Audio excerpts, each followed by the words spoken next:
Hello, welcome back. GovDoc Breakdown, no opinions, just facts and summaries of government documents, baby. Back at it again, May 23rd, Supreme Court order, U.S. DOGE service v. Citizens for Responsibility and Ethics in Washington.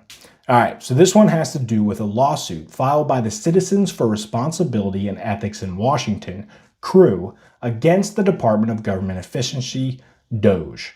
The lawsuit seeks to access to internal records under the Freedom of Information Act, FOIA, and the Federal Records Act, FRA. Basically, CREW is trying to uncover details about DOGE's operations, including mass layoffs, agency shutdowns, and budget cuts implemented during this administration. This is where we get to the central issue of the case. Does DOGE qualify as a federal agency that is subject to FOIA and FRA requirements? CREW's position is that DOGE functions as a federal agency because it exercises significant authority and makes operational decisions, thus is subject to FOIA and FRA requests.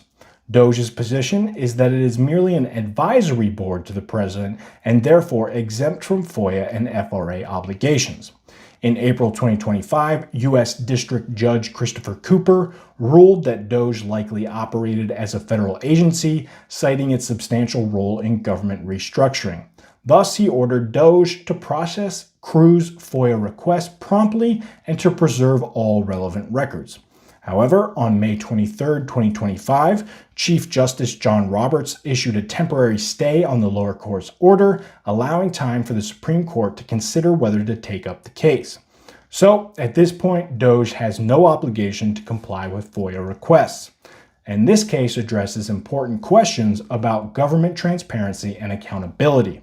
And the outcome could set a precedent for how entities like DOGE are classified and regulated under federal law. So we will keep an eye on this one and keep you updated.